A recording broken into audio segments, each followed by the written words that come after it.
welcome back to the Cover 3 podcast here on CBS Sports. That's Tom Fornelli, that's Danny Cannell, that's Bud Elliott. I'm Chip Patterson, coming to you live at youtube.com/cover3 and everywhere you get your podcast on demand. Thanks for hanging out. Smash the subscribe, smash the like, and come and join us in the chat. We put out a ransom to start the show. I hope we hit it, or else we're going to keep doing this. Likes or no locks, okay? Likes or no locks. It is Thursday. It is 11 a.m. Eastern. Threatening our listeners and viewers. It's the best time of the year. We're going to gather together and give you our week 2 board, our very best bets for the college football weekend. But we begin, as we always do, with a review of the week. We have to? Well, yeah, I'm sorry, Tom. Yeah, we do. We do. Okay, so Bud Elliott. Listen, I mean, as we all know, Dion asked, "Do you believe?" And we said, "Oh, no, come on." And we just took it right there on the chin, okay? TCU minus 20.5. Is Lock Infinity cursed? The people are asking. We'll find out. Also, Latifa takes an L. NC State driving, just a missed catch, just right here, just right there. You get the first down. You could at least kick the field goal. You could at least cover the spread. Win Alabama minus 30 and minus 39 for Bud. Win LSU Florida State over 55.5 for Bud. Win in a bar fight Florida State plus 3. That also wins for Bud. Ohio State Indiana under 59.5. Florida State team total over 27.5. Tennessee minus 27.5. Bowling Green at Liberty under 50. Washington first half team total over 19.5. SMU, that Bowling Green Liberty was a loss. SMU minus 19.5, right? Mm-hmm. Yeah, against Louisiana Tech. Also, Kentucky first half. The losses, Nevada, USC under 66.5, and the Bowling Green Liberty under 50. That is 9-4 for the week. That brings you to 11-7 for the season so far. Bud, thoughts on the week that was? Oh, the mute button wins again. Oh, no, come on. All right, I'll get the mute button right when we hit F11 and make this thing full screen. Come on. Don't we have to? It's in our contracts. We have to have FaceTime at all times. There we go. Okay, so TCU obviously a terrible pick by us. I think Colorado's a little bit better than we thought they were, and TCU may have some internal problems as well. Like, that defense was atrocious, and Colorado really took advantage of it.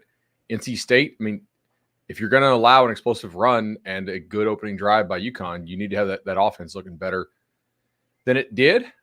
Florida State, I thought that was just kind of stealing, honestly, on the number. I don't think LSU's DBs can cover a team like FSU. Bowling Green had a pick 6 and a field goal blocked for 6, so that was you're unlikely to hit unders, studies show, if you have multiple defensive scores in the ball game. And Nevada USC, I mean, look, I really hate that these USC numbers keep going out there, but I basically have to do it, like almost every week. Like Nevada, but there was a pick or a fumble 6 in that game, which was annoying. But again, like, I'm an idiot for betting under in USC games. Like, what am I doing? It's I'll catch up by like week 10 maybe. Kentucky first half was also a bad bet by me. Completely lucky to win that. Like, that was just luck box. So we'll call Bowling Green the loss. Field goals. Yeah, and the pick 6 and stuff. That was very lucky. So probably a true 9-4. That feels about right. Yeah, let me see a little bit more Kentucky. I think that we didn't get a lot of talk about how the Devin Leary era got off to a bit of a slow start. So and we'll keep an eye on that one. Okay. I had, of course, taking the L on TCU, cashed on Alabama minus 39, the Colorado State plus 11. Ooh, that one has me readjusting my expectations for the Rams. The whole, argument of how they played better at the end of the season means they're going to be better at the beginning of the season this year. Maybe they just need to play more of the bottom of Mountain West, and then we will get to see better results from Colorado State. I also cashed a win on the over 55.5. Also, getting that lock fight win, Wyoming plus 14.5. It was Laramie. It was a lightning delay, not a wind delay, but still a tough environment in War Memorial Stadium. A loss on the NC State team total over 29.5. Again, come on. Let's just get into the end zone on the final drive of the game. Ohio State minus 30 never had a chance, and I am done with the Baylor Bears. This is like every professional bettor, of which I am definitely not, will tell you, do not get emotional and overreact to your losses.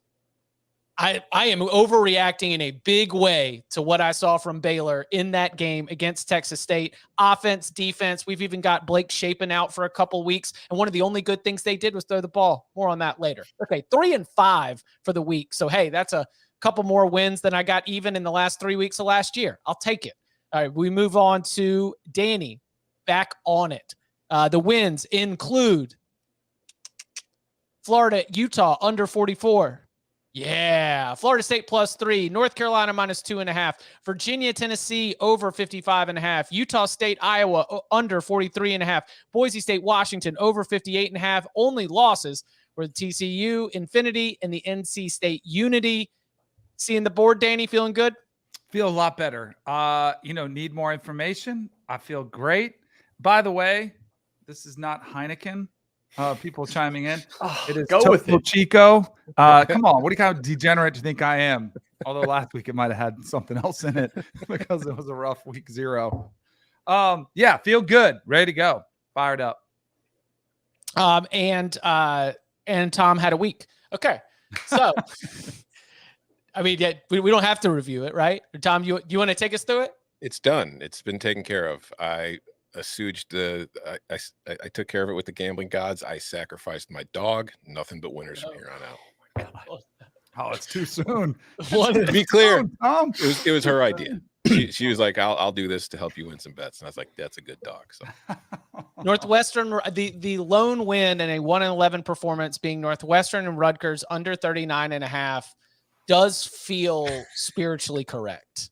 yeah, like after the terrible Saturday, getting that under on Sunday, I was like, all right, vibes are fine. We're right back in for next week. So he's the bar fight loss was lock fight loss with North Carolina, South Carolina, lock fight loss with Texas Tech and Wyoming, but then he was right there with us for Unity, Latifah, a bar fight on LSU, Florida State. It was a rough go of it, but listen, we're turning it up. We are get that board out of here. Jordan, get the board out of here. I can't even look at it anymore. All right. We're starting over. We're starting fresh. So I ask you, gentlemen, y'all ready to lock it up? Yes, sir. Since 2005, the under in games between service academies is 40-9-1. We're picking locks. Give me an over in this one as well. A little 2-for-1 special. Don't get these locks. I was a sicko last week. Y'all were watching the good games. I was live betting the hell out of ULM Kentucky. My blue plate special 5-star locks are coming. 5-star master lock. Lock it You up. want these locks? I'm living and dying every point, every cover. So good. A lot of hard work putting into some of these new animations, and we thank the squad for that. Just great to see us continue to level up. All right, we start with the weeknight action. Louisville, Murray State here on a Thursday is the only game that is the only football game that's happening on Thursday night. There's not another football game in America on Thursday night. It is just Louisville and Murray State. We normally don't place wagers on those games. So let's turn right to one of the best games of the week. Friday night, Illinois traveling to Lawrence, Kansas. Does anybody have a play on the Illini and the Jayhawks? By the way, just quickly, and I don't know if it impacts your plays. Had a little fun with Pete Thamel this morning because about 45 minutes ago, he sent out a tweet that says, sources telling me that Jalen Daniels expected to start after he missed last week, of course, with Bean stepping in his absence. We had Lance Leipold on the show this morning at like 8 o'clock, and Lance Leipold's like, yeah, he's starting. He's back. He's gonna start for us. So I want to tell, like, sources, did you listen? Did you give us any credit on the morning show? But yeah, I don't know if that impacts your picks at all. But yeah, Jalen Daniels expected to start for the Jayhawks. You mean he had the audio source tuned to Sirius XM, not to the aux cord? Right. I got to play here. Anybody else getting in? All right. I want to hear Tom first. We didn't get to talk about this on the Wednesday show. Well, Chip, what's your play? Over. I go back and I look at the Illinois-Toledo game, and Toledo quarterback Daquan Finn was kind of a dual threat monster in that game. It's tough to bottle him up. He was able to have a little bit success. Back into the defense for Illinois came up with some big plays, but it is a group that is, still turning over and still getting used to not only new personnel, but the new defensive coordinator.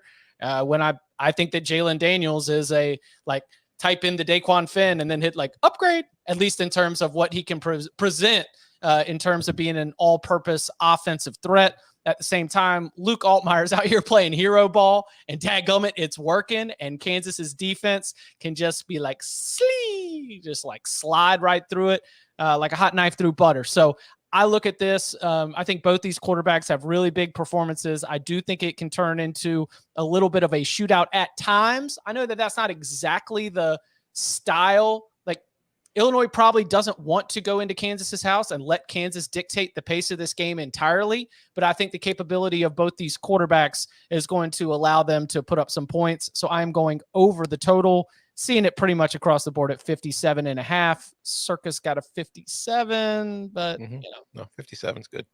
Okay. Yeah, that's kind of where I would lean to, honestly, if I was making a play on this game, because you mentioned it last week, they were very much read and react with Daquan Finn, and he was getting a lot of yards. And really what it was the front seven was doing fine. They weren't really getting the pressure that you're used to them seeing, but they were doing their job as far as the run fits. The problem was Miles Scott, who is, making his first start at free safety, got a pick six that turned the game around and, was named Big Ten Co-Defensive Player of the Week. He was very hesitant in the run game. This is a converted wide receiver who is still kind of learning the position. So while he was able to just kind of freelance in the secondary, his responsibilities with Finn as a runner, he was kind of slow to react to, and that resulted in a lot of big runs with Finn.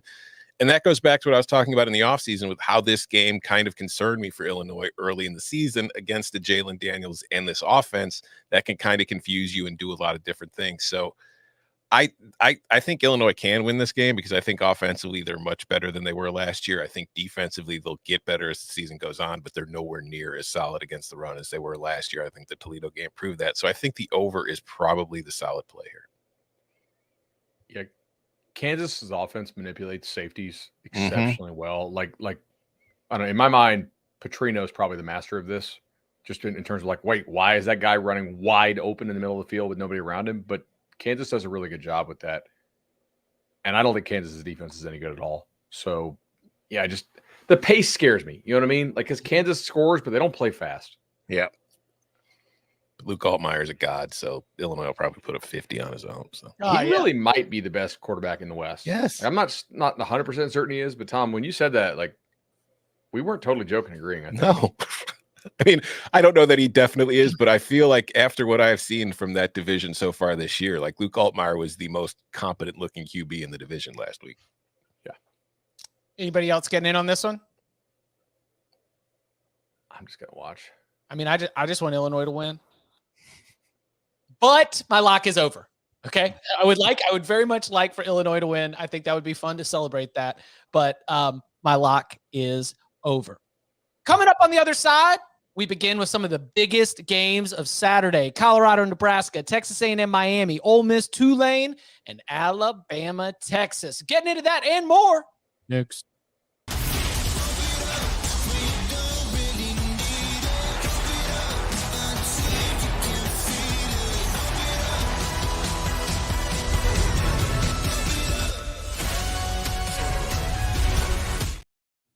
Whoa, we found a way to get highlights on the show. Just got to have it be a Paramount commercial. Look at that. I love it. Corporate Carl over here. I'm shaking my head. All right? Corporate Carl says, come on, pipe down, bud. We've got our friends from Sportsline, as I put my Corporate Carl pants on, that are going to be in the chat hanging out with us. If you are watching live, they are giving you some player prop model picks, such as from that last game right there.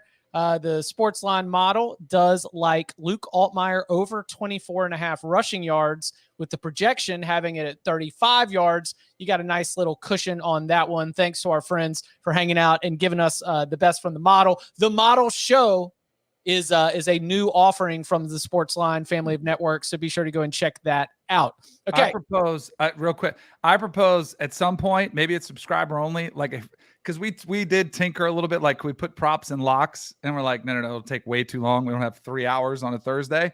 Maybe subscriber only, prop special on a Friday sometime. Just saying.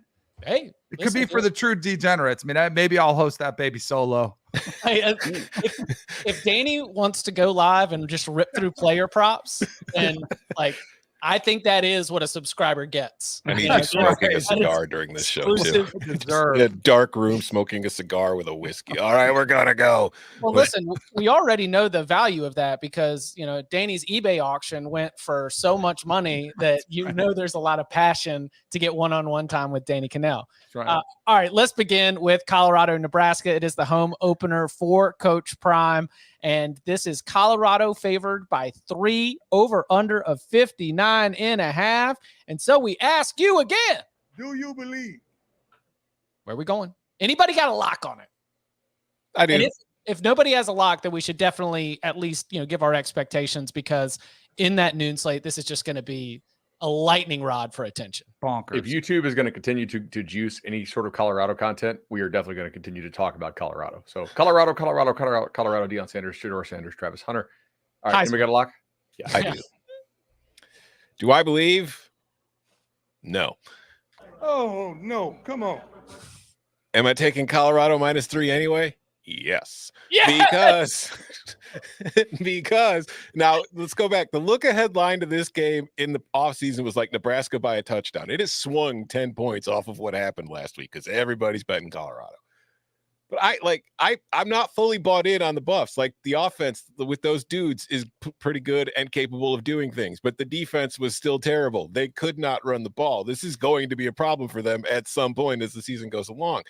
But I also watched Nebraska last week, and Nebraska did nothing to inspire confidence in me because they played pretty okay for most of that game. But then they did the thing that Nebraska does where they shoot themselves in the foot repeatedly in the fourth quarter and blow it. Jeff Sims turned the ball over a lot. He looked exactly like the Jeff Sims we saw at Georgia Tech. So Colorado clearly has the edge at quarterback. Colorado's got better receivers. Colorado's got a better running back. And this is the first home game for Deion Sanders at Folsom Field in a rivalry I grew up watching and loved, even though I had no actual rooting interest in either team. There is no way in hell in that atmosphere Colorado is not winning this game. I agree. I have to take Colorado -3. It's got nothing to do with numbers. It's just common sense. They are going to win this game. It is going to be an incredible experience for all the Buffs fans in Boulder. Colorado -3. I don't think Nebraska believes. If this comes down to like a who's got a lot of confidence in the ability to win a close game, and it's late in the game, who's going to, what is it? Momentum's not real, but confidence is. Mm-hmm. Like that, which sideline is going to be like buzzing with energy? Like, okay, let's go do this. Like, we have this. We are going to get it done. If it's close, you got to give Colorado the edge there. I like that breakdown. If Nebraska had hired somebody other than Scott Satterfield to be its OC, Marcus Satterfield, but Scott Satterfield would, he's not in the same category. I might consider Nebraska here.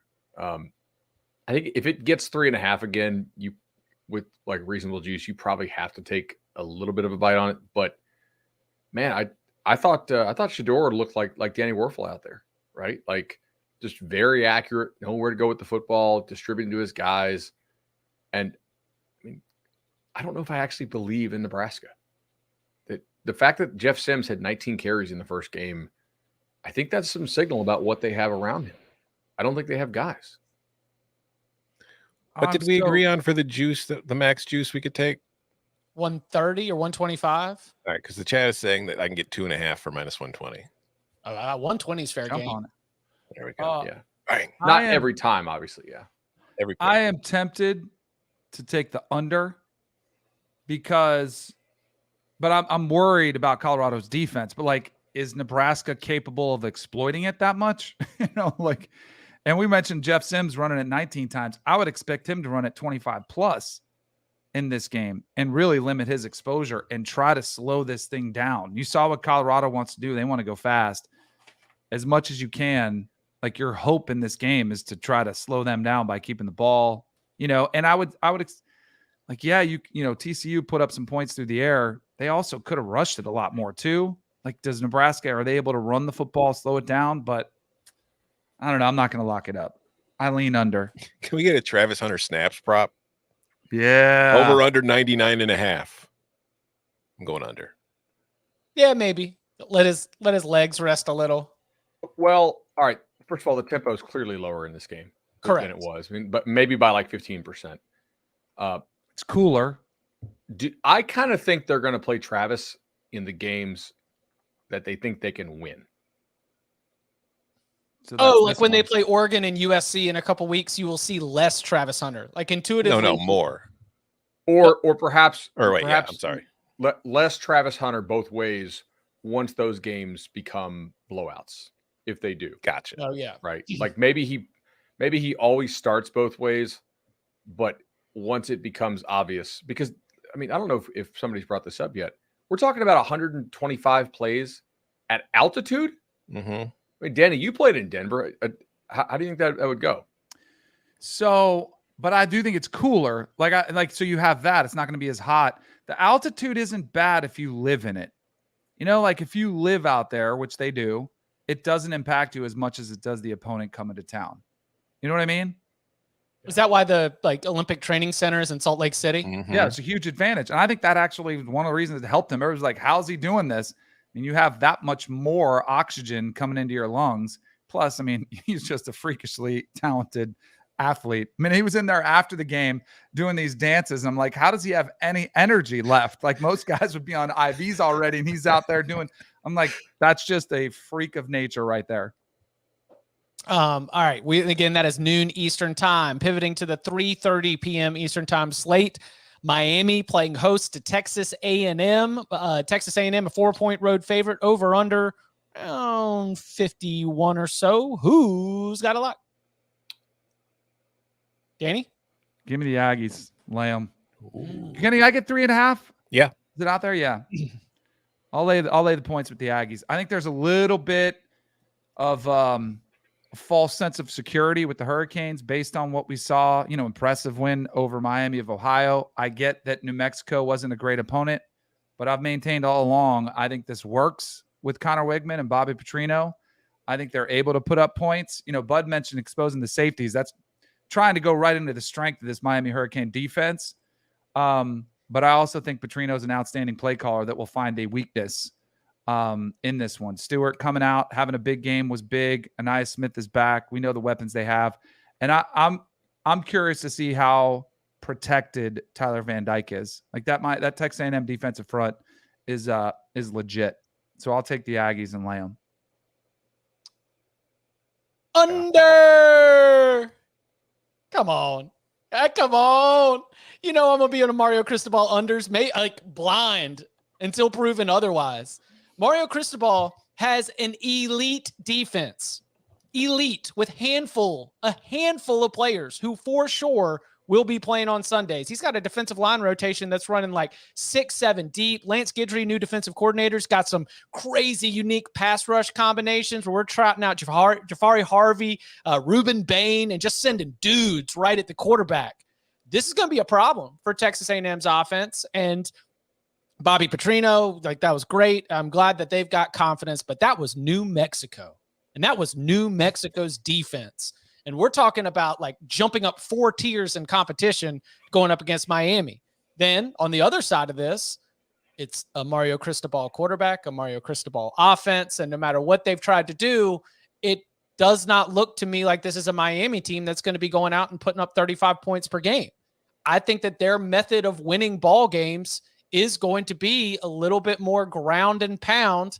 And that's where the clock's going to continue to move. So I feel like I learned a lot about Miami, more than about Texas A&M. So I will base my analysis for the pick on the Miami side of this, but it's Mario Cristobal and Jimbo Fisher. This thing was 17-9 a year ago. Mm-hmm. 51 under. Lock agreement. Yeah. Hold on. I'm going to have a better success this week. I've got 4 screens of sounders at this point. I need to reorganize them. Bud's got 4 screens of spreadsheets. Chip's got 4 screens of sounders. Me, I'm watching cartoons. Vibes and numbers. That's exactly the arts and sciences of this podcast right here. No, I mean, I'm with you. Like, Danny, you mentioned Texas A&M's front. Chip, you mentioned Miami's defensive front. I think they're both very good. And I look at this coaching matchup, and Jimbo Fisher and Mario Cristobal are 2 of the most conservative coaches in the country. This is a big game. They are going to resort to their common instinct, and that is just don't lose the game. And it's going to cause it to be lower scoring, just like last year. So under 51. I think you guys are on the right side there. What I really want to bet here is A&M -3. Like I hope like that somebody bets Miami hard on game day, and I can lay 3 because I think it's low scoring, and these are both really good D lines, and I think like eventually those guys get stops. But I do trust. I trust Connor Wegman a hell of a lot more than I trust Tyler Van Dyke. Sure. So and wide receivers for Texas A&M more than Miami. Yeah, like okay, so there's a pretty good chance that Miami has 2 or 3 better receivers than anybody, or excuse me, that A&M has 2 or 3 better receivers than anybody in Miami has.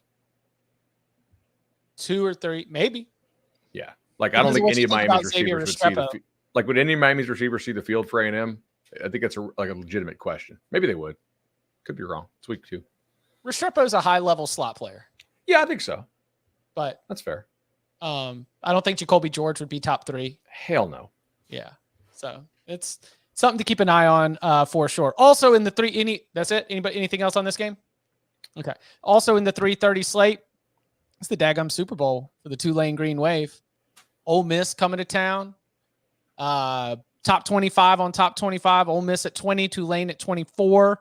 Green Wave sitting around 7.5. Over under of 67 in this game. Who's got a lock? I do. Okay. I see a couple 6, 7.5s out there. I'm going to go under.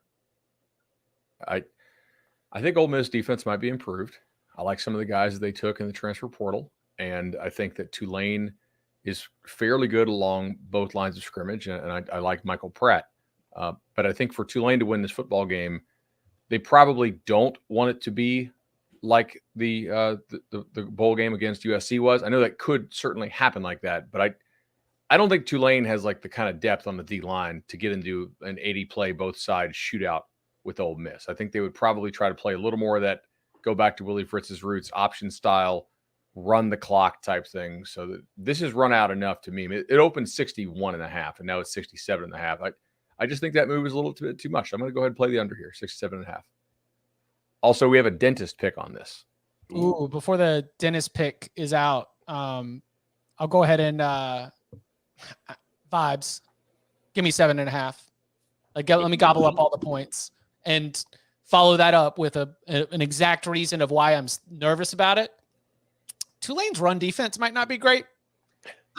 Not good against Quinshon Judkins, but there is the approach that Bud has already laid out where if you're able to limit the possessions in this game and keep Quinshon Judkins on the sideline, have it be close late, I'll take Michael Pratt over Jackson Dart every single day of the week.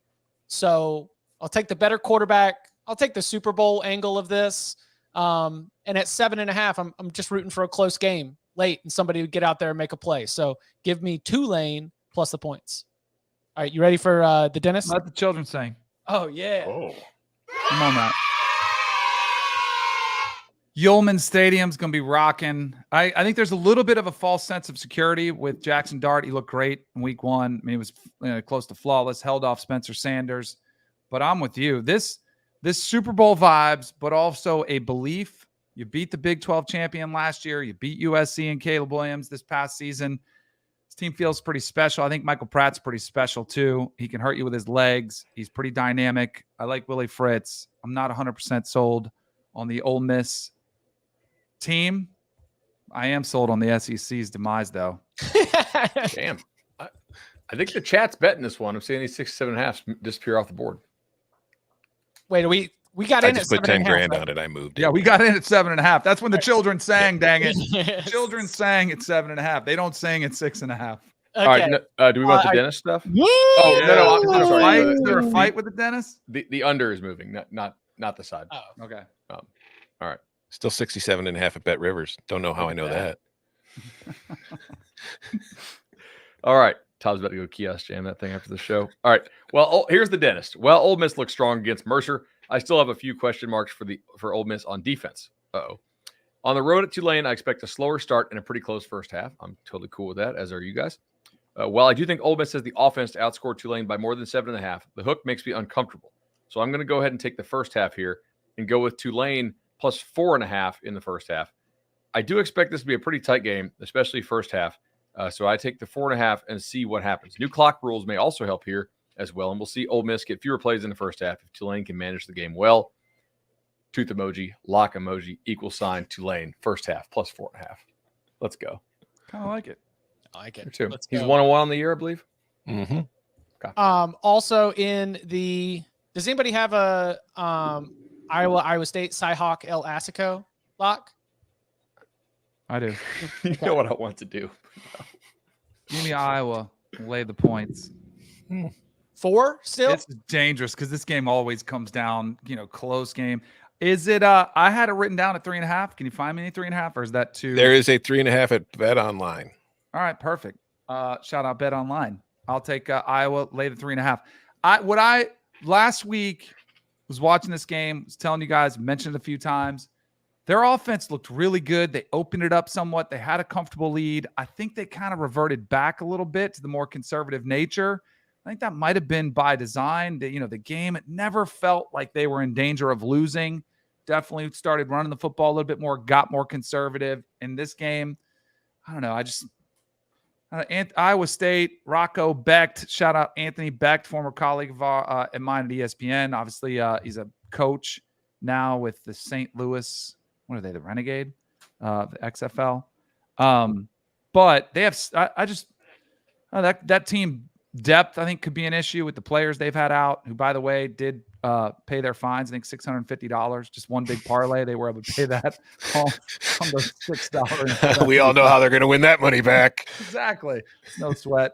I like the Hawkeyes. I found it funny this week when Kirk Ferentz was talking about Cade McNamara. And he was, because they're talking about like his calf. And he's like, well, we're not going to be able to roll him out as much. And I'm like, yeah, because, Cade McNamara, he's the mobile move the pocket kind of guy. I mean, he could scoot a little bit. He can, but he's not. He might strain his calf trying to do it. I mean, he's got that like 35-year-old kind of body right now. You exert too much energy, you're going to get injured. Anybody else got a pick for that game? No, but I do want to talk about a fun player to watch in that game. Dominique Orange. Have you guys seen him? They call him Big Orange. So he was like 380, 390, and now he's down to like a reasonable like 3.25. 6'3", 215. Yeah, dude.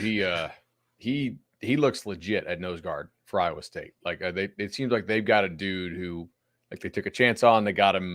They got him looking good now, and he looked great week 1. So I'm excited to see Iowa try to block him.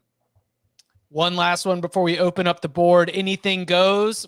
It is the return visit from last week's thriller. Great big game breakdown from yesterday's episode on Wednesday. Go check that out if you want more into the X's and O's and the matchups to watch in this. Right now, we're talking about picks. So who's got a lock for Alabama and Texas? Oh, come on. We're just going to Nobody? Hook 'em. Texas plus locking it up? 7.5. Yes. All right. Texas should have won the game last year. Texas would have won the game last year had Quinn Ewers not gotten hurt. Quinn Ewers is back. He is healthy. I know Alabama looked very good last week against Middle Tennessee. So good that I got a little nervous about my feelings about Alabama in the preseason. But then I remembered they were playing Middle Tennessee. And who the hell cares? Middle Tennessee is not a very good football team.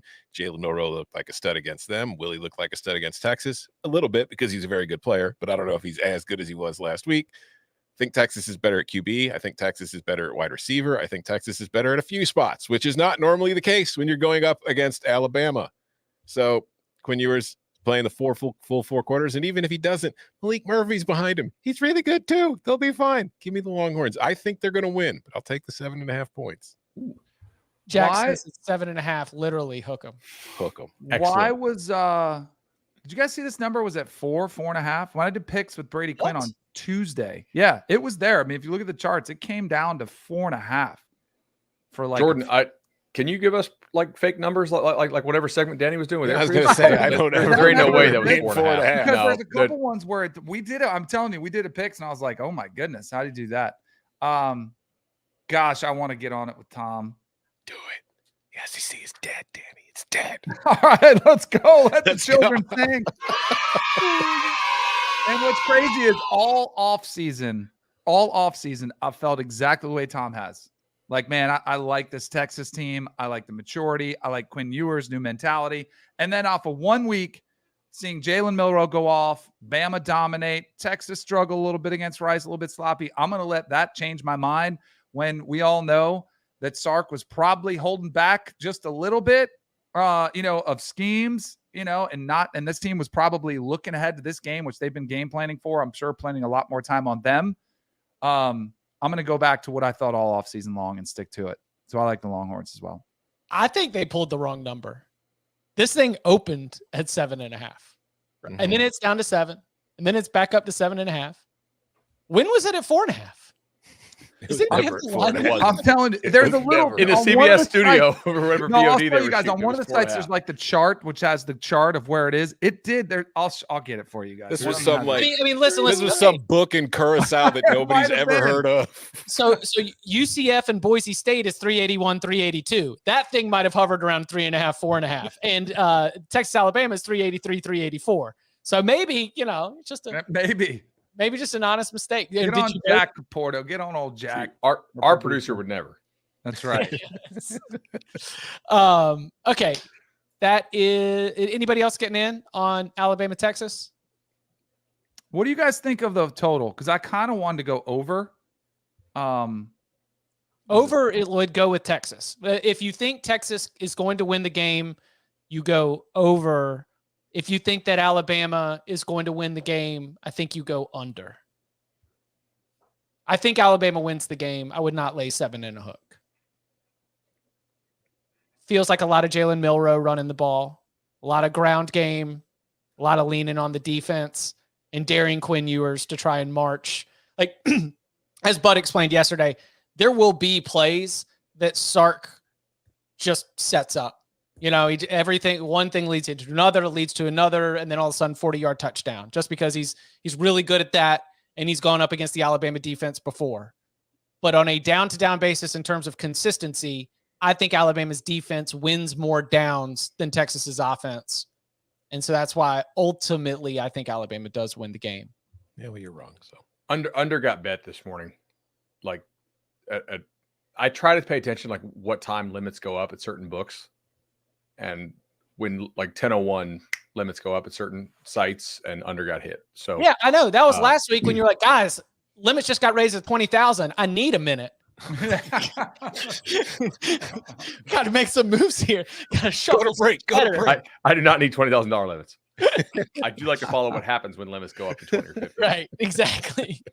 Yeah, official prediction for me, I would not lay the 7.5. I think Alabama wins with running the ball in defense. I think it's a little bit old school Bama choke the life out of you kind of game, but we'll see. I'm excited for it. Coming up on the other side, we open up the entire board for Saturday, our very best bets and our money line sprinkles next. Oh, baby! Plowing ahead for the touchdown. Oh, my gosh, here he goes.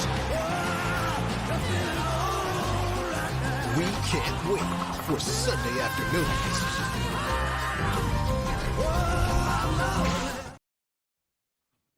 Back here on the Cover 3 podcast. Here's what we got so far, Bud, with just one lock on the board. It is Ole Miss Tulane under 67.5. I got 3. We're going with the Friday night Illinois Kansas over 57. Then on Saturday in the 3:30 slate, Texas A&M Miami under 51 and Tulane plus 7.5. Danny with 4 on the board. Texas plus 7.5. Tulane plus 7.5. Texas A&M minus 3.5, and Iowa minus 3.5. Tom's got Texas plus 7.5. Texas A&M, Miami under 51, and Colorado minus 2.5. For the week, the winner was Bud. Bud, you've got a lot of locks to get out there. Where do you want to take us? I do. I think I want some music. Oh, yeah. Actually, It's time for sicko mode. Let's go. I'm a little bit lower on some of the teams in the bottom of the Sun Belt. If things go wrong, they could be like UMass, UConn. That's kind of like sicko mode of a sicko mode. all right. I'm kind of thinking UTEP. Going to Chicago. Got the long bus ride from El Paso. I Were watched. we on the air when you said that, by the way? Was that what?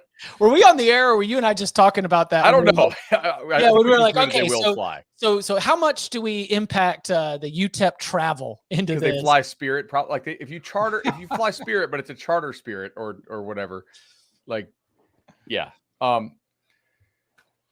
If they fly Spirit, they forgot to bring their clock management and late game play calling with them to Jackson State. But I'm gonna get back on this UTEP train. I think there's some room here in this number. I really think Rutgers just took pity on Northwestern last week and could have blown them out by 30 if they wanted to.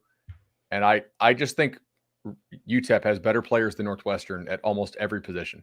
So I'm going to take UTEP. I don't think Northwestern's any good at all. I think they might be worse than what Colorado was last year. I get you a -1. Do they say picks up, right? I remember when UTEP made the bowl run. Yeah. Picks up. Oh my gosh. Northwestern is a home dog to UTEP. To UTEP. Steve Bishop says if you fly Spirit charter, they still charge you for carry-on bags. That's right. I love our chat. The bathroom. UTEP is a road favorite at Northwestern, and our own Bud Elliott, who knows personnel better than anybody else, says they've got better players and there's room in this number. I think so. I mean, good. I'll be honest, like when I first saw that line, I was planning to do like a principal play kind of lock on Northwestern. Like there's just no way a Big Ten team should be a home dog to a team that lost to Jacksonville State. And is like, you know what?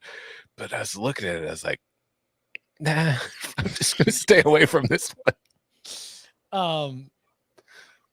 Oh yeah. Sportsline and UTEP model projects them to win by 5. So as Bud says, a lot of room in this number for us to be able to get our picks up and back the Miners. Now, if Dana Demmel messes this up with close game management blunders again, I am going to need you guys to ban me from betting UTEP games for the rest of the year. Yeah. Like 3rd and 1, he chucks it and then chucks it again on 4th and 1. But he's got a good arm. You know what, though? Against this Northwestern team, I mean, screw it. Like, you can take plenty of chances. You'll probably get 4 more. You got to bake it into the number that Demmel's going to screw some stuff up. I just think that they can push around Northwestern on both sides of the ball. Amazing. Tom, where do you want to go? I'm going to go to my favorite play of the week, a team that let me down last week, but a team that I still believe in and a team that I don't hold last week's performance against it. They just ran into a buzzsaw in Washington. Boise State has been a home underdog twice since 2001. One was back in 2001 when they lost at home to Washington State. Dan Hawkins was the coach then. Chris Peterson hadn't even taken over. The last time they were a home dog was 2021. An undefeated, ranked Fresno State was coming to town. Boise State was only 4-4. Hank Bachmeier was the QB. And Boise State beat the brakes off them, winning 40-14. Boise State is 112-14 straight up at home in the last 20 years. And they are a home dog this week to a UCF team that under Gus Malzahn is 5-6 on the road straight up and 4-7 against the spread. Give me the Broncos and the points. They are going to win the game. This is damn ridiculous. Just because Washington, a fantastic team, roasted them alive last week, the market is overcorrecting this one. The Broncos are awesome. The Knights are good, but they're not that good. Fight, fight, fight, fight, fight. Wow. Playing with fire. My dog died, Chip. And you're trying to fight me. Playing, No, cool. Now I see what kind of person you are. No, go ahead. Playing with fire. I suspect that there is a situation where Boise could find itself needing to overcome a deficit. And I am not sure if Boise State is built to overcome big deficits. If UCF gets out its, the little purple golf ball and the little yellow golf ball, and if they are able to just, hit it between the clown's mouth and be able to hit those scripted explosive plays early in the game, I kind of think that Taylor Green and this Boise State offense could struggle a little bit.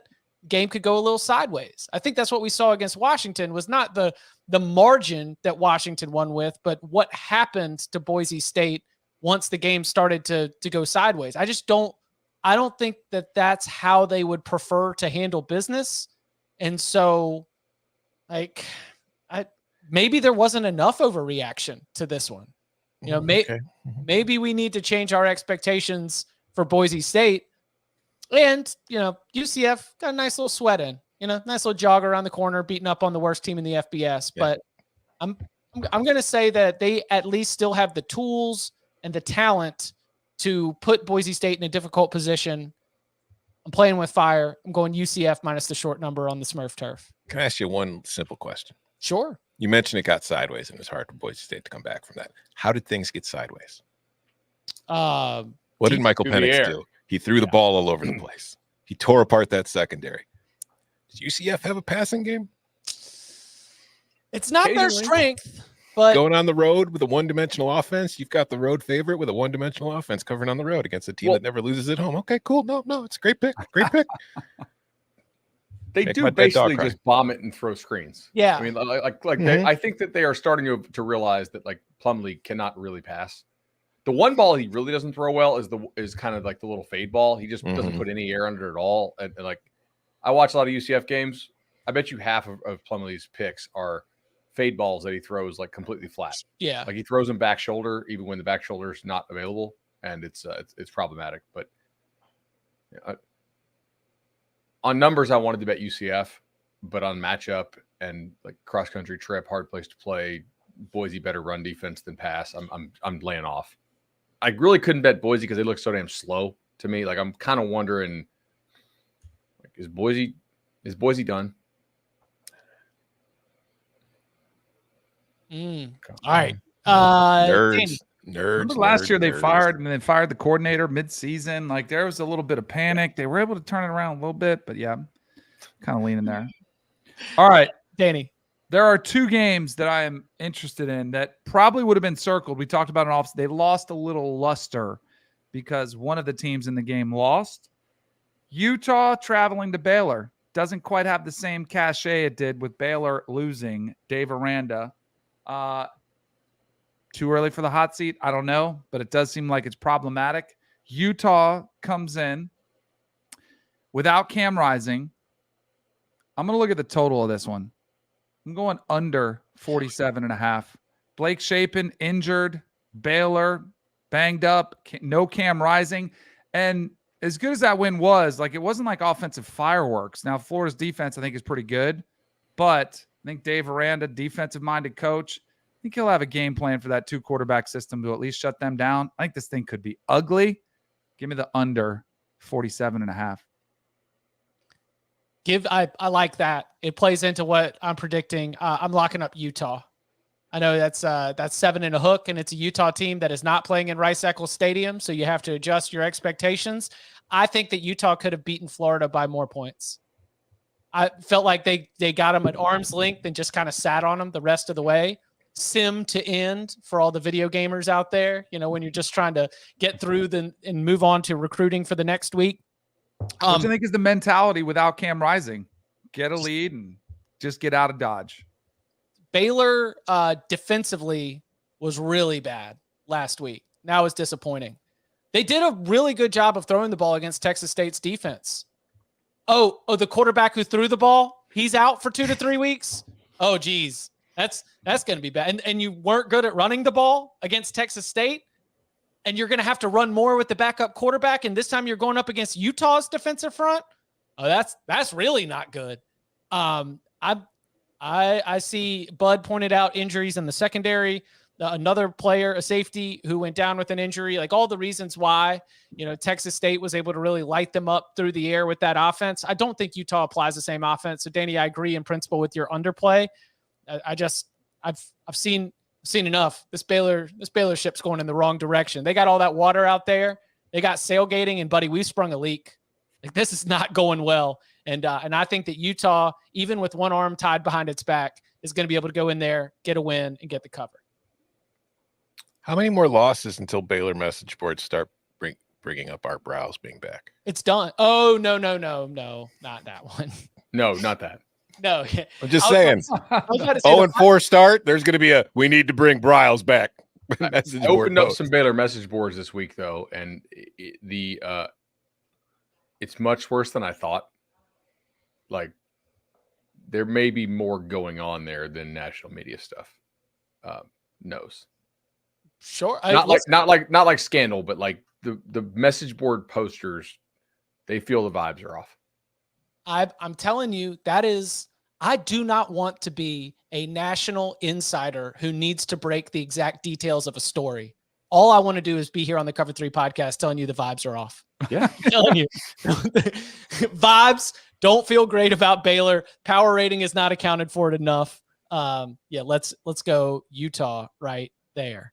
Okay. Bud's only got 2 on the board, Bud. Yeah, go. but we got let's fire a couple of these. This one just got bet over, and I think it's going to get bet back under again because I disagree with it. I'm guessing some other folks do as well.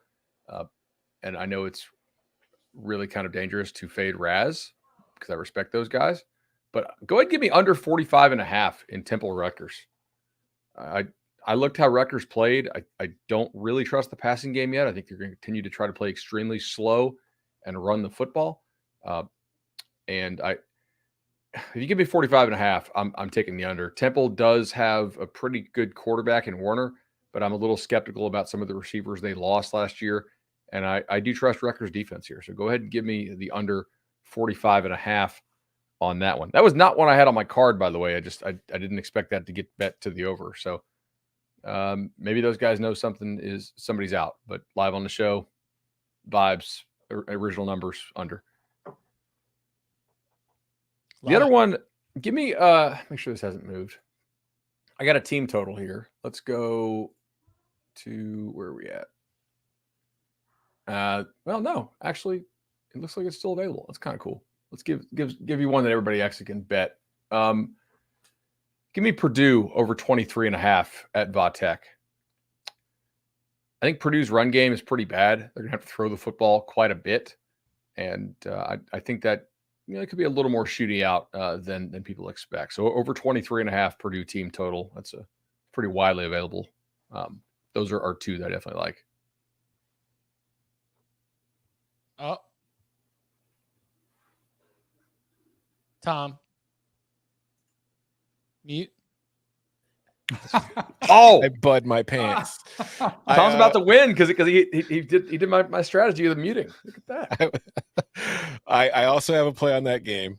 Purdue +3 because this is they lost at home last week to Fresno, but Virginia Tech is still a very bad football team.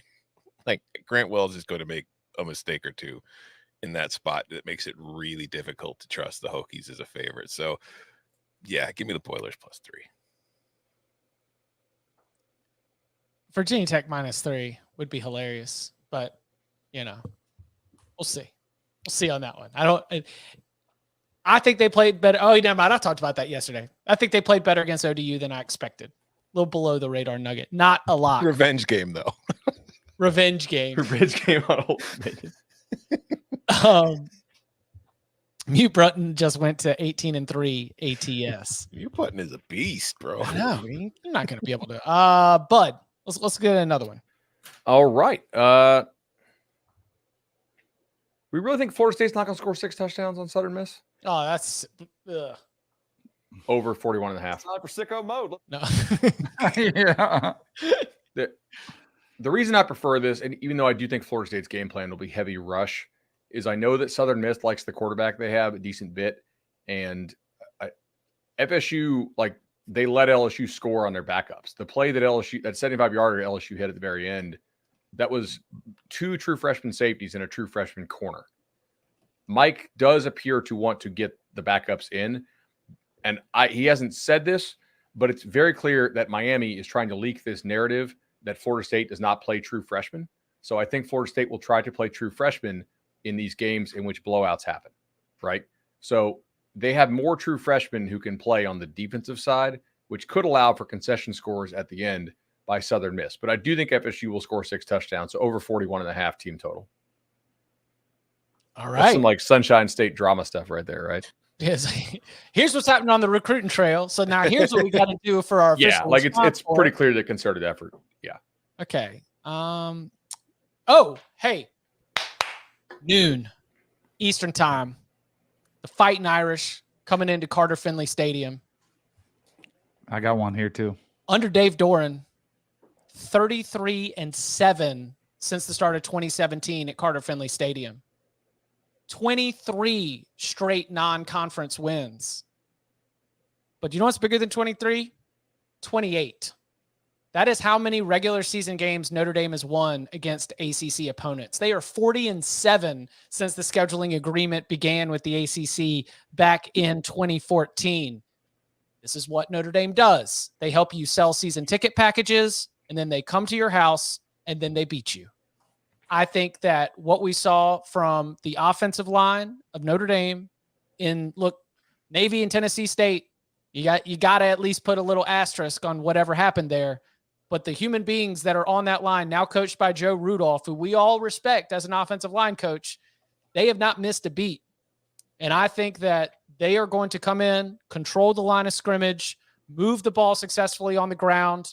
Thought UConn was able to move the ball successfully on the ground at times against NC State. That's not good. And I'm going to take Notre Dame, and I'm going to lay the 7.5. I got more on this later. I got the under Okay. in this game. Give me the under. Sam Hartman's looked great so far. Curious to see how he does against Dave Doran's defense. This offense in Carter Finley Stadium. What's that? Sam Hartman's never won in Carter Finley Stadium. He's right. 0-2, and they lost 30-21 last year. I'm curious to see where these two go with it because they're both smiling. Brennan Armstrong did not have the day that we thought throwing the football. I wonder against, do they have anything more? Scrambled a lot, led the team in rushing for the Wolfpack. Maybe it's taken some time. I love that he did whatever it took to win, but I think it'll be a lower scoring affair. Like you're saying, I think Notre Dame will run the ball. I think that slows it down. I think they struggled to protect him as well. NC State did. I mean, he was running for his life a little bit against UConn. What do you think he's going to do against Notre Dame? But I'll go under 50.5. I don't hate that. I get you 51. All right. Perfect. Okay, so I've got 2 left. I have more than that. Okay, Tom, let's go. One of the key things you got to do every year is you just got to find the duck, and you got to go after the duck. You do it in a game, you do it in your bets. Arkansas State is the duck. Mm-hmm. I am just going to be fading the Red Wolves blindly every week this year. Memphis minus 21.5.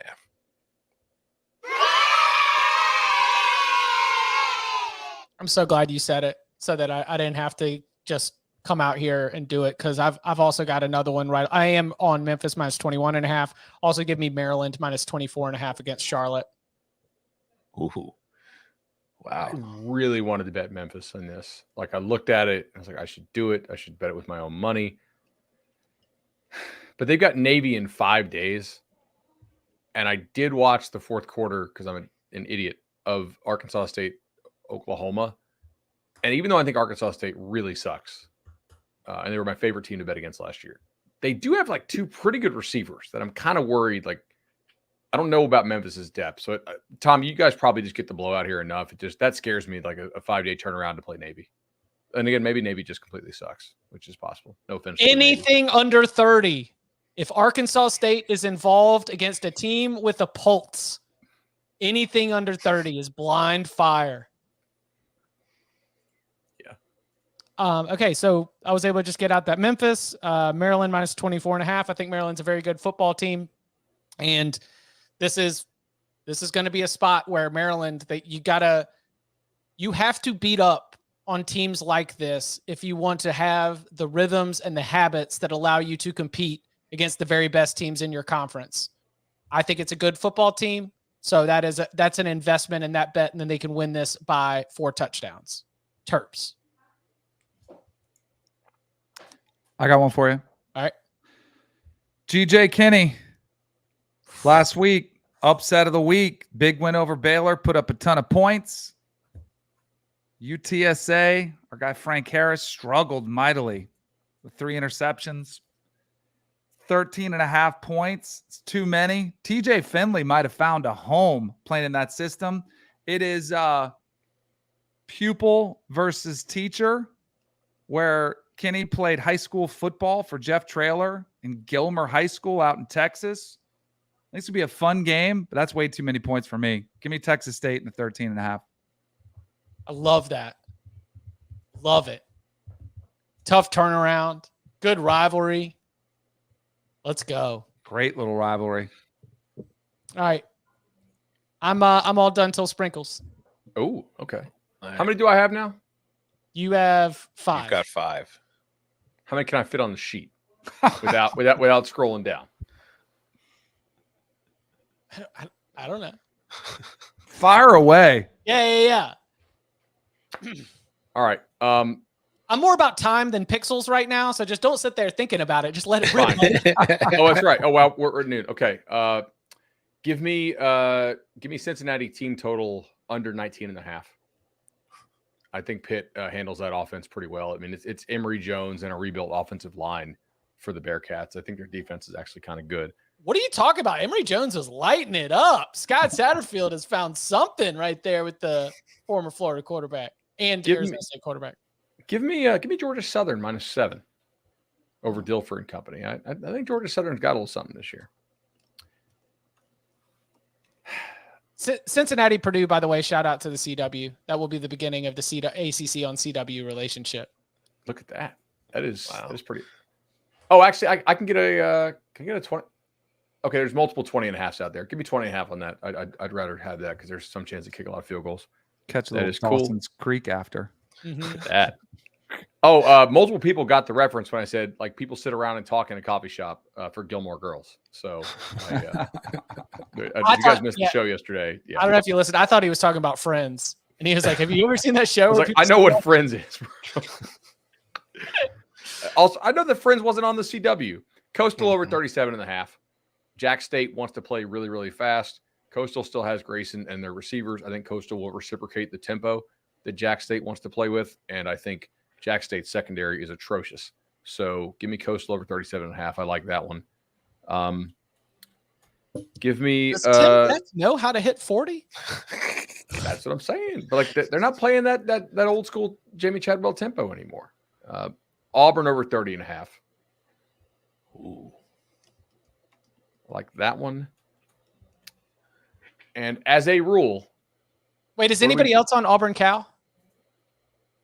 No. What's any other read on that? Like, let's get a little more, because that's gonna be one that we all end up watching late. That's a culture clash. Big, you think? It's one of the biggest culture clash mismatches in college football, I would think. Oh, that's the culture war. Yeah. We have the holy war. Yeah. Culture war. Oh God, that should be a rivalry. It should. Make Auburn and Cal play each other as a home and home and call it the culture war. Okay. As a rule, what do we do with Virginia's offense? We bet under. They don't score. So I will not miss any opportunities to bet against this offensive coaching staff ever. Give me under UVA 17. I would bet it at 14. QB's banged up too. I don't think it matters. Neither of them are good. I have a play in that game as well. They'd have to actually have somebody how to throw the football like as a scheme, which they don't. So that is not affecting my handicap on this. Yeah, I'm taking the under 40.5 in that game. Whoa.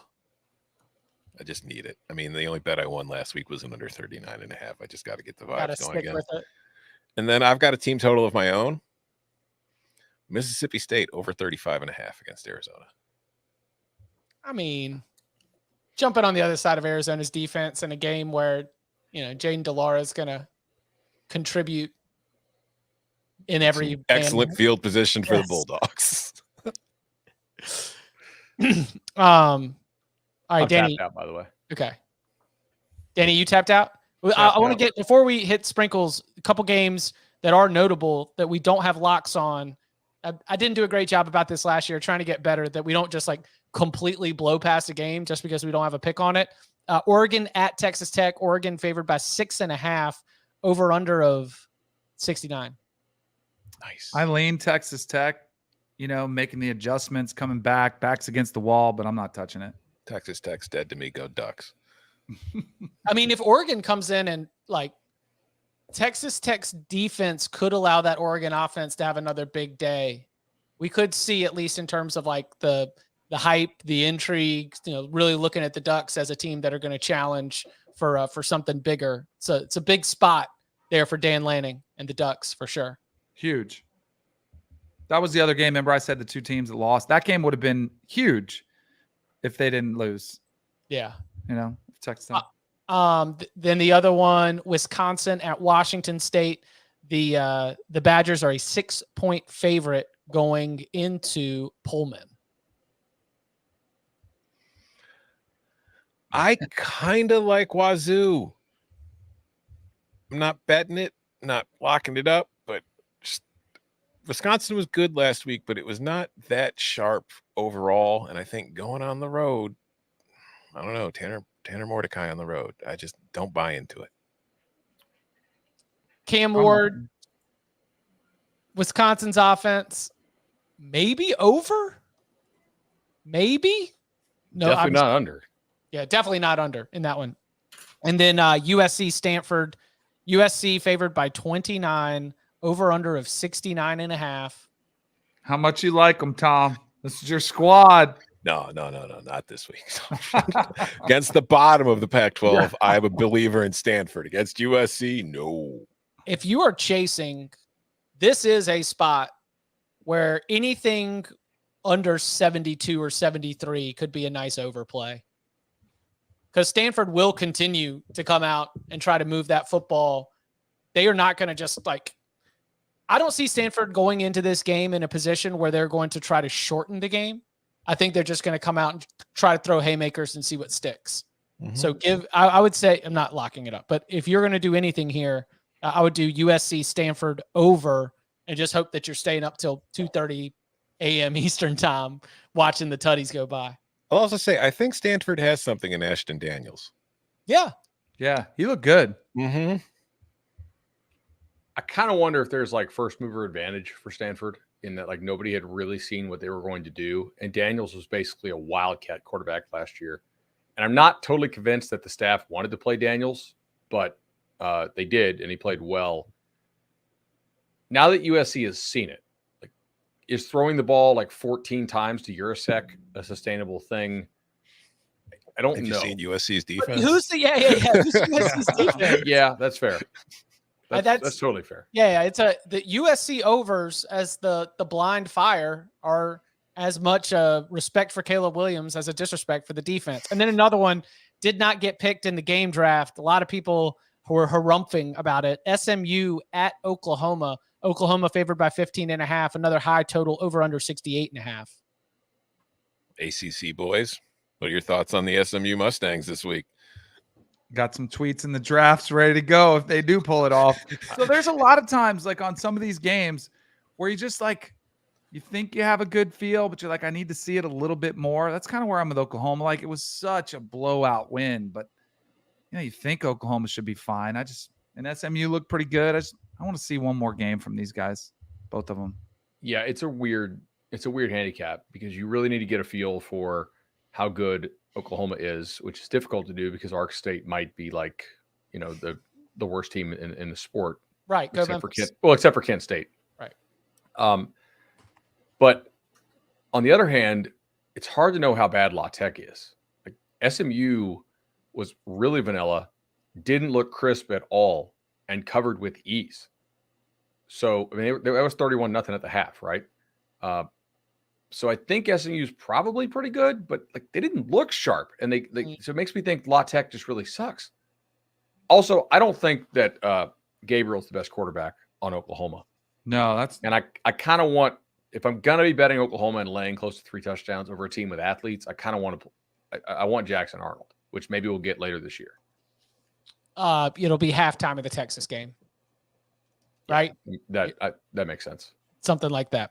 All right. Anything else? I think we've hit all the notables. Anything? And if you want to throw that Stanford, Cal, SMU parlay together, I will give you my full endorsement. That thing is just beautiful. All right, Bud on an island. That's what we got here in week 2. He's got Ole Miss, Tulane under 67.5, UTEP -1, Temple-Rutgers under 45.5, Purdue team total over 23.5. Florida State team total over 41.5. Cincinnati team total under 20.5. Georgia Southern -7. Coastal Carolina team total over 37.5. Auburn team total over 30.5. Virginia team total under 17. I'm on Memphis -21.5. Tulane +7.5. Texas A&M at Miami under 51. UCF -3.5. Illinois, Kansas over 57. Utah -7.5. Notre Dame -7.5. Maryland -24.5. Danny's got Texas +7.5. Tulane +7.5. Texas A&M -3.5. Iowa -3.5. Utah-Baylor under 47.5. Notre Dame, NC State under 51. Texas State +13.5. And Tom's got Memphis -21.5, Texas +7.5, Texas A&M at Miami under 51, Boise State +3.5, Colorado -2.5, Purdue +3, JMU, UVA under 40.5, and Mississippi State team total over 35.5. Which means that, of course, we turn our attention to the. Where'd they go? I don't know. Ching, ching, ching. Moneyline sprinkles. Uh-oh, one of those 4 boards forgot something. Oh, did you guys hear Chip's rendition yesterday? No. Yeah, I did. It was awful. It was way too many octaves high. Bro, I mean, he's good at almost all this stuff. I think we found a song that Chip can't do. Yeah, the Metallica. That was bad. I was a tenor in choir. I wasn't a bass. I couldn't tell when I was on the plane. I couldn't tell when I was on the plane if I was delayed, but I felt like I was like 3 minutes behind. I don't know. I mean, that will happen at 30,000 feet altitude, I guess. Pulling Wade Boggs. Yeah. All right. Moneyline sprinkles from last week. We had Florida State was a winner and nobody else. So Danny, that's it. That's it. These Danny, have been worse than our picks for moneyline sprinkles. What are you going with? All right, give me Boise State on the blue turf, winning outright. I'm on that one. I need to see UCF. I also think Washington is so tough to stop. And that game was close for a little bit. And then, as you mentioned, they have 3 wide receivers tearing them up in the outside. Plus 146. Is that the best I can get? 145. Okay, perfect. Plus 145. The other one, I think you guys are going to like this one. You got to swing for the fences sometime. I got 2 winners under my belt. I'm feeling pretty good. It's a game we did not talk about. I thought you were a company man, Chip. What's on CBS? 7:30. UCLA traveling to Snapdragon Stadium to take on San Diego State. Has anybody checked San Diego State's record versus the Pac-12? They have had a lot of success. Did anybody watch how they were taking out QBs left and right versus Ohio? Dante Moore better have his head on a swivel, but it was not pretty for Garbers. Moore was okay. UCLA in a tough spot. San Diego State still miffed that they didn't find a home in the Pac-12. I mean, they could have saved the whole thing, and yet they're without a home. Give me San Diego State, the Aztecs, to win outright. Last one. 460 on that? Hey, if you haven't bet that, I'll give that to you at 475. You just bet it with me. Let's not make some book rich. San Diego State. Swing for the fences. Swing for the fences, bud. All right. Admitted. So if you are betting it, go light. See if you can get it. Last one for me. I think I might have found my wagon. Give me UMass, the Minutemen, Miami of Ohio. We're way too bad. Like the Miami Hurricanes, when they beat you once, they really beat you twice because you don't rebound from that one. UMass is back. Don Brown squad. Watch out. Give me them to beat Miami of Ohio. Plus 235. 235. So good. All right. None of the rest of us have hit a single. I wanted so bad to take Cal. I wanted so bad to take Cal. Oh, well, that's okay because I've got you covered. I'm going Cal. Yeah. Money line sprinkle, Cal. And what's my best number here? Let's see. I could get you a plus 220. Yep. 220. Okay. Yep. So we'll go with that one. And then at plus 160 or plus 158, going to keep it with the ACC. We're going with the Miami Hurricanes on the field, getting it done. Sprinkle the U against Jimbo Fisher, who is the most ridiculous. Somebody's like, Jimbo Fisher in non-conference games in the state of Florida. I was like, oh, you mean all those years when he was at Florida State? Okay.